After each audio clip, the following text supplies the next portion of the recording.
시청자 여러분 안녕하십니까? VOA 뉴스투데이 시작합니다. 북한군의 러시아 파병을 공식 확인한 미국 정부가 러시아에 파병된 북한군이 우크라이나에서 전쟁에 참여할 경우 러시아와 함께 공동 교전국이 될 것이라고 경고했습니다. 또 인도태평양 지역의 불안정을 초래할 것이라고 지적했습니다. 블라디미르 푸틴 러시아 대통령은 북한군 파병에 대해 부인하지 않고 우리가 알아서 할 일이라는 첫 입장을 밝혔습니다. 조은정 기자가 보도합니다. 미국 국방부의 사브리나 싱 부대변인은 24일 정례 브리핑에서 북한군의 러시아 파병과 관련해 기자들의 집중된 질문을 받았습니다. 싱 부대변인은 특히 북한군의 우크라이나 전장 배치와 관련해 그렇게 된다면 심각한 문제가 될 것이라면서 북한군은 공동 교전국이 될 것이라고 밝혔습니다.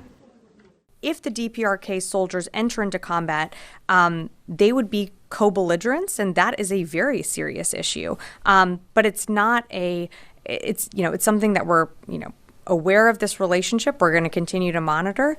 I think, again, the important point here is that it really highlights Putin's desperation because he has really failed to meet his strategic objectives on the battlefield. 싱 부대변인은 이어 북한군의 우크라이나 전투 참여에 따라 인도 태평양 지역도 불안정하게 될 것이라고 지적했습니다. If these soldiers from the DPRK do get involved in active combat operations within Ukraine, that is destabilizing to the Indo-Pacific. And of course, that has an impact to our allies, whether it be in Europe or in the Indo-Pacific, particularly the Republic of Korea. 러시아에 파병된 북한군이 격전 지역인 쿠르스크 등에 배치됐다는 우크라이나의 주장에 대해서는 관련 사실을 알지 못한다고 말했습니다.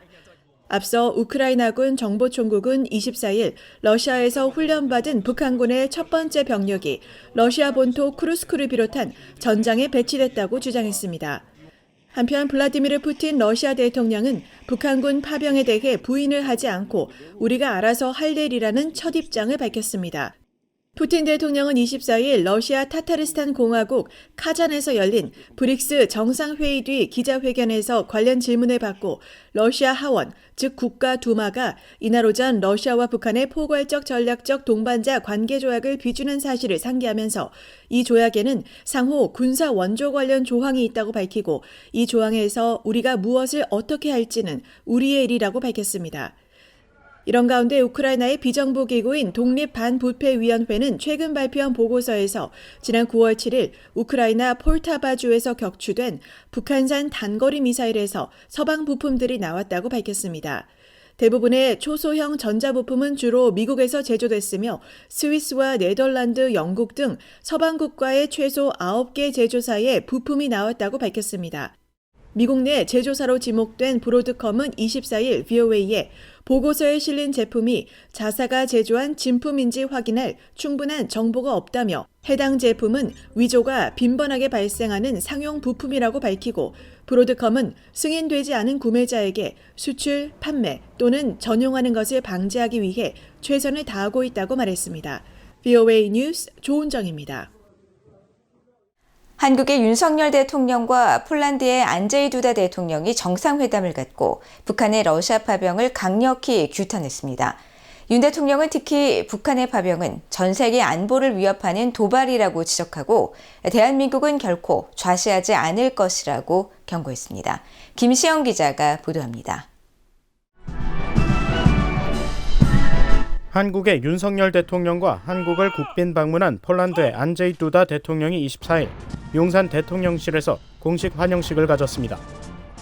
이어 정상회담 뒤 두 정상은 공동 언론 발표를 통해 북한의 러시아 파병을 한반도와 유럽을 넘어 전 세계의 안보를 위협하는 도발로 규정했습니다. 우리 두 정상은 북한의 핵 미사일 개발과 도발, 그리고 러시아와의 불법 군사 협력을 강력한 어조로 규탄했습니다. 특히 유엔 헌장과 안보리 결의를 정면으로 위반하는 북한의 러시아 파병은 한반도와 유럽을 넘어 전 세계의 안보를 위협하는 도발이라는 점에 의견을 같이 했습니다. 윤 대통령은 그러면서 러시아와 북한의 군사협력 진전에 따른 단계별 대응 방침을 재확인했습니다. 저는 대한민국이 이를 결코 좌시하지 않을 것이며 러북 군사 협력의 진전 여하에 따라 단계별로 국제사회와 함께 필요한 조치를 취해 나갈 것임을 분명히 하였습니다.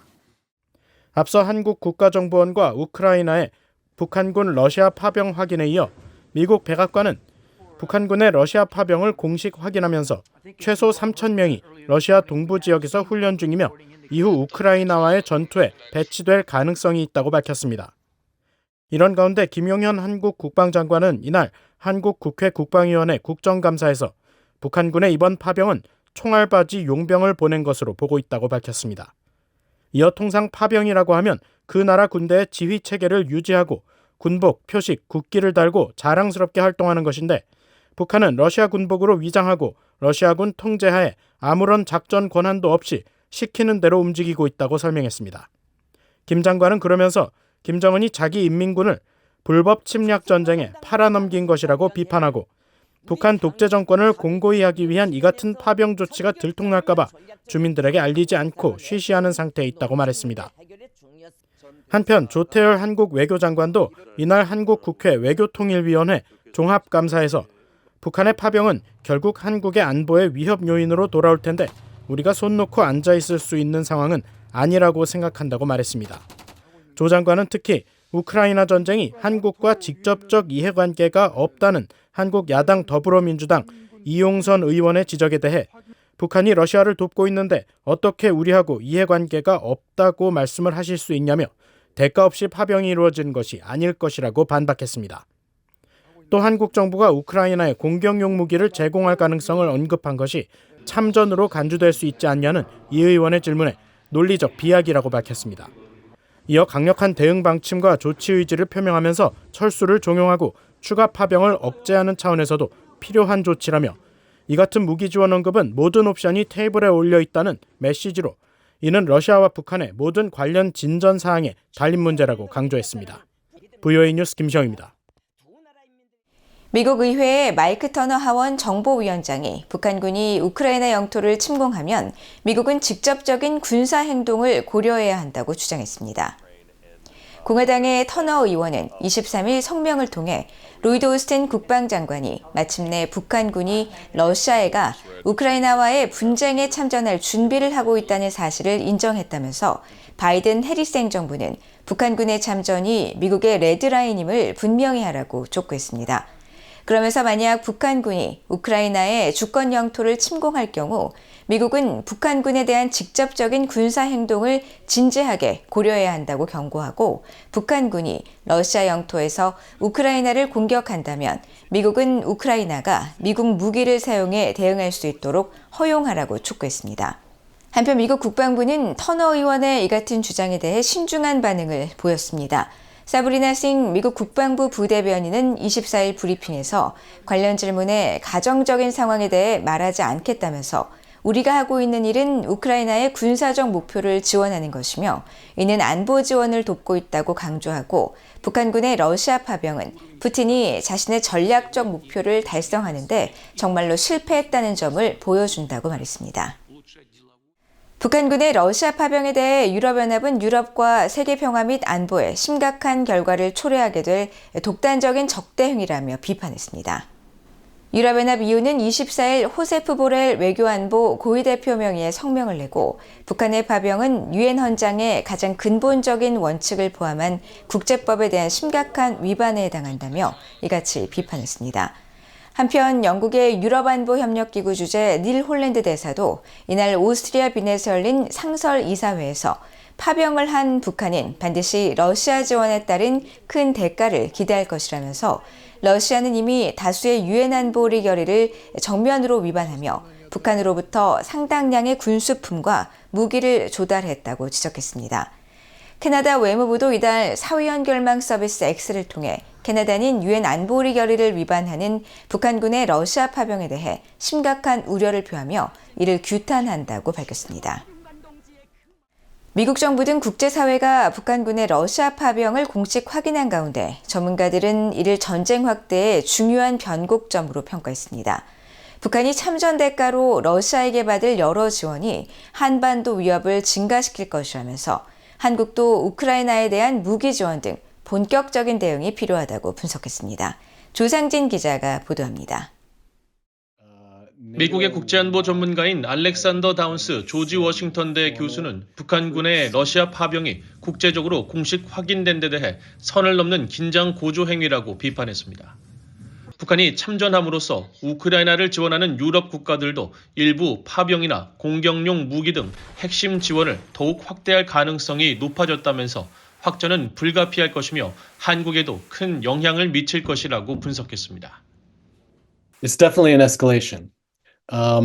And it does cross a red line. That's an escalation, and it has a lot of potential consequences, both on the battlefield, but also in Korea, given potential assistance that the North Koreans could get in exchange for sending troops. So it's a definite change in the complexion of the battlefield that could be escalatory. 미국 해군 정보국장을 지낸 로버트 머렛 시러큐스대 국제관계학 교수는 북한군이 이미 우크라이나와의 전투에 투입됐다는 일부 언론 보도도 있지만 미국 정부의 공식 발표에 따르면 아직은 러시아 동부 지역에서 대기하며 훈련 중인 것으로 보인다고 지적했습니다. 그러면서 북한군 파병 소식을 넘어 실전 배치까지 공식 확인된다면 더욱 우려스러운 일이 될 것이라고 말했습니다. So it is a noteworthy development. Now, if it does grow in terms of the numbers of troops and where they are located, specifically if they do redeploy from eastern Russia to, say, the Kursk region adjoining Ukraine and western Russia, I think that'd be a different situation. 전문가들은 다만 북한군이 우크라이나 전쟁에 미치는 영향과 역량 제공은 제한적일 것으로 전망했습니다. 미국 해병대 사령관을 지낸 마크 칸시안 전략국제문제연구소 국제안보 선임 고문은 북한군이 전투병으로 최전선에 투입되면 많은 사상자와 포로, 탈영병을 양산할 것이며 참전했다는 사실을 국제사회에 스스로 알리는 것이 되기 때문에 후방에서 전투 지원 역할에 머물 가능성이 클 것으로 내다봤습니다. 그러면서 이번 파병은 양국 간 전략 동맹을 더욱 굳건히 할 것임을 과시하기 위한 상징적 측면이 더 크다고 진단했습니다. 전문가들은 북한이 국제사회의 규탄을 무릅쓰고 파병이라는 선택을 감행했기 때문에 과거보다 더 큰 수준의 대가를 러시아에 요구할 것이라면서 한반도의 위협이 증가할 것으로 전망했습니다. I think that there certainly is some payment going on. From Russia to North Korea. Russia has large reserves of foreign currency, so this would be useful to North Korea, which has some economic difficulties at the present time. But I think also there will be some transfer of technology, particularly things like missile technology and other military applications that North Korea is not so good at right now, that could be improved by contact with Russia. 전문가들은 북한이 파병을 함으로써 국제사회가 정한 선을 넘는 긴장 고조 행위를 했다면서 한국 정부로서는 지금과는 다른 대응을 고민할 수밖에 없게 됐다고 평가했습니다.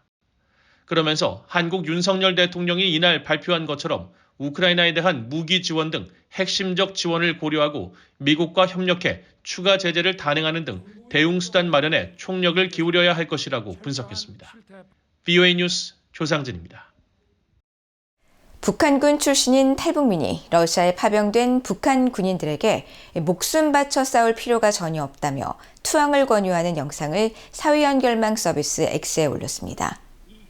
탈북민 출신으로 미국에 정착한 이현승 글로벌 피스재단 연구원은 22일 X에 올린 동영상에서 러시아가 일으킨 우크라이나 전쟁은 반인륜적 전쟁 범죄며 동지들이 이국 땅 광야에서 목숨을 바쳐 싸울 이유는 전혀 없다고 말했습니다.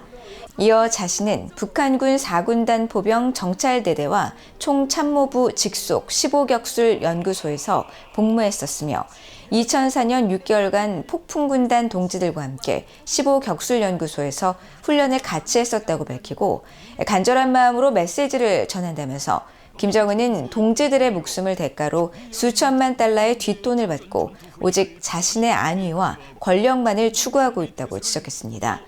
이 연구원은 그러면서 자유를 찾아 세상을 둘러보면 우리가 한평생 김씨 3대 세습에 속고 살았다는 것을 절실히 깨닫게 될 것이라면서 용기를 내 자유를 선택한다면 더 이상 목숨을 버리지 않아도 되는 세상이 있다고 강조했습니다.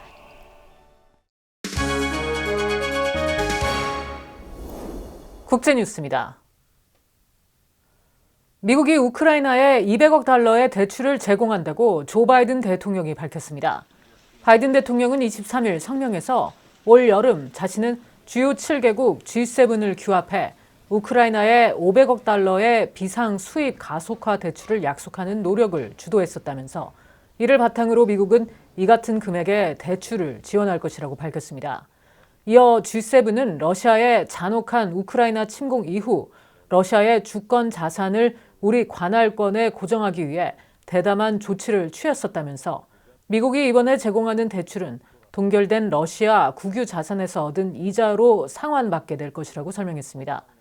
이 같은 대출은 침략국 러시아에 대한 제재 조치로 동결된 유럽연합, EU 내 러시아 자산들로부터 나오는 수익금을 활용하는 계획의 일환이며 G7이 동결한 러시아의 부동산과 주식 등 자산은 3천억 달러에 이르는 것으로 알려졌습니다. 이에 대해 러시아 외무부는 이 같은 동결 조치가 불법 취득 행위라고 비난해왔습니다. 러시아와 중국이 주도하는 브릭스 회원국 정상이 러시아 카잔에서 사흘 일정으로 열린 브릭스 정상회의 후 공동 성명을 통해 일방적 제재를 중단할 것을 촉구했습니다.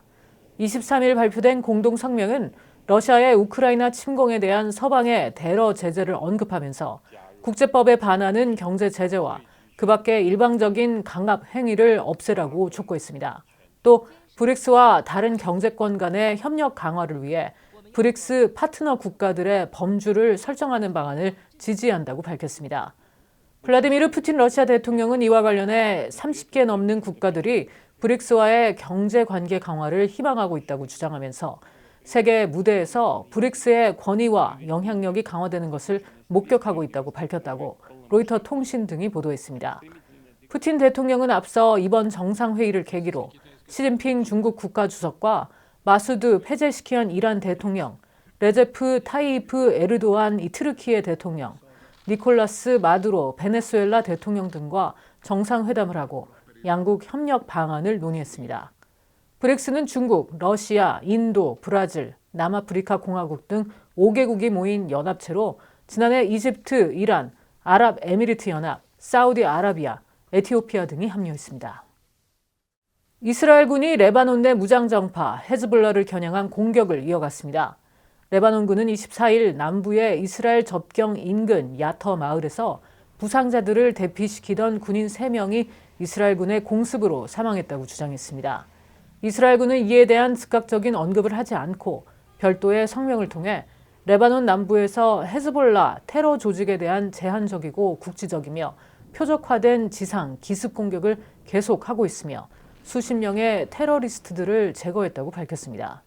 이스라엘은 지난해 10월 7일 팔레스타인 무장정파 하마스와의 전쟁이 시작된 이후 레바논 접경지를 중심으로 헤즈볼라와 교전을 이어왔으며 최근 이스라엘이 헤즈볼라 수장 하산 나스랄라를 제거한 이후 양측 간 분쟁은 국지전을 넘어서는 충돌로 번지고 있습니다. 에마뉘엘 마크롱 프랑스 대통령이 이스라엘과 헤즈볼라가 싸우고 있는 레바논에 1억 800만 달러 규모 원조를 제공할 것이라고 밝혔습니다. 마크롱 대통령은 24일 파리에서 열린 레바논 지원 국제회의에서 전쟁으로 집을 떠난 레바논인 수십만 명과 이들을 수용하고 있는 지역사회를 위한 대규모 원조가 즉각 필요하다면서 이같이 밝혔습니다. 이후에는 레바논을 위해 4억 2,600만 달러 규모의 인도적 지원이 긴급하게 필요하다고 밝힌 가운데 독일 외무부도 24일 성명을 내고 이번 레바논 지원 국제회의에서 레바논의 위기를 다루는 것을 돕기 위해 약 1억 달러 규모 원조를 제공하기로 독일이 약속한다고 밝혔으며 앞서 이탈리아도 약 1,000만 달러 규모 원조를 추가로 제공할 것이라고 발표했습니다. 지금까지 국제뉴스였습니다. 이상으로 BOA 뉴스투데이를 모두 마칩니다. 시청해주신 여러분 고맙습니다.